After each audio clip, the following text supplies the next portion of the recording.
بسم اللہ الرحمن الرحیم۔ السلام علیکم۔ تو دوستوں، 3 برس کے بعد خدا نے آپ صلی اللہ علیہ وسلم کو حکم دیا کہ اب علانیہ خدا کا نام بلند کرو اور نڈر ہو کر بت پرستی کی مخالفت کرو اور ہمارے بندوں کو نیکی اور نصیحت کی باتیں سناؤ۔ اتفاق کی بات دیکھو کہ اس وقت جس نے سب سے زیادہ آپ صلی اللہ علیہ وسلم کا ساتھ دیا اور آپ صلی اللہ علیہ وسلم کی حمایت کا بیڑا اٹھایا، وہ بھی آپ صلی اللہ علیہ وسلم کے ایک چچا تھے جن کا نام ابو طالب تھا۔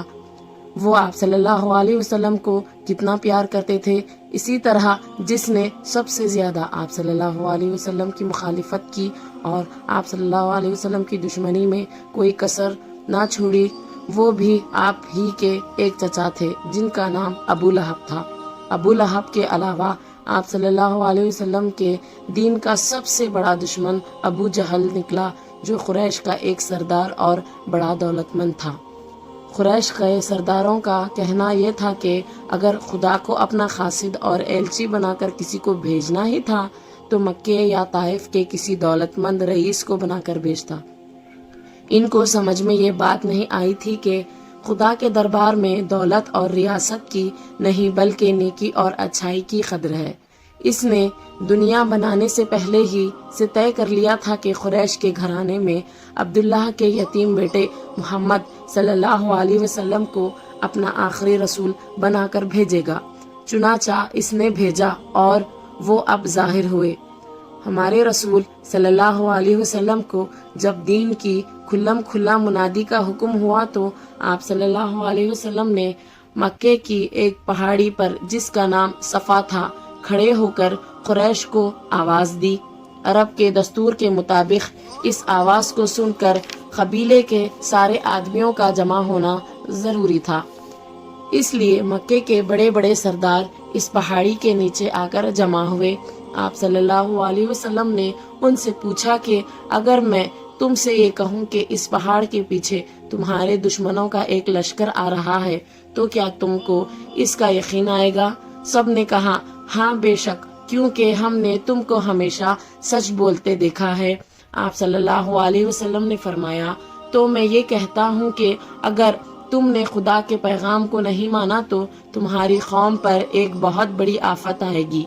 یہ سن کر ابو لہب نے کہا کیا تم نے یہی سنانے کے لیے ہم کو یہاں بلایا تھا؟ یہ کہہ کر اٹھا اور چلا گیا۔ قریش کے دوسرے سردار بھی خفا ہو کر چلے گئے، لیکن ہمارے رسول اللہ صلی اللہ علیہ وسلم نے ان سرداروں کی خفگی کی پرواہ نہ کی اور بت پرستی کی برائی کھلم کھلا بیان کرتے رہے اور خدا کی ایکتائی، عبادت اور اچھے اخلاق اور قیامت کا واس فرماتے رہے۔ جن کے دل اچھے تھے وہ آپ صلی اللہ علیہ وسلم کی بات قبول کرتے جاتے تھے، لیکن جو دل کے نیک نہ تھے وہ شرارت پر اتر آئے اور آپ صلی اللہ علیہ وسلم کو طرح طرح سے ستانے لگے، راستے میں کانٹے ڈال دیتے اور جب آپ صلی اللہ علیہ وسلم نماز پڑھنے کھڑے ہوتے تو چھیڑتے، کعبے کا طواف کرنے جاتے تو آوازیں کستے، لوگوں میں آپ صلی اللہ علیہ وسلم کو شاعر، جادوگر، پاگل وغیرہ مشہور کرتے، نعوذ باللہ، اور جو نیا آدمی آتا اس کو پہلے ہی جا کر کہہ آتے کہ ہمارے یہاں ایک شخص اپنے باپ داداؤں کے دین سے پھر گیا ہے، اس کے پاس نہ جانا۔ آپ صلی اللہ علیہ وسلم ان کی یہ تمام سختیاں جھیلتے تھے اور اپنا کام کیے جاتے تھے۔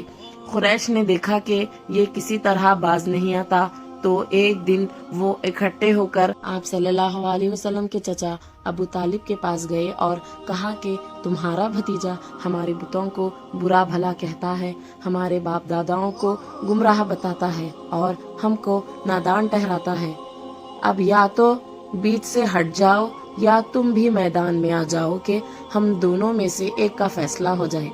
ابو طالب نے دیکھا کہ وقت اب نازک ہے، حضرت محمد صلی اللہ علیہ وسلم کو بلا کر کہا کہ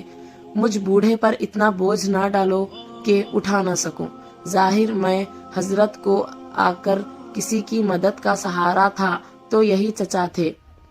ان کو یہ بات سن کر آپ صلی اللہ علیہ وسلم آنکھوں میں آنسو بھر لائے، پھر فرمایا چچا جان، خدا کی قسم اگر یہ لوگ میرے ایک ہاتھ پر سورج اور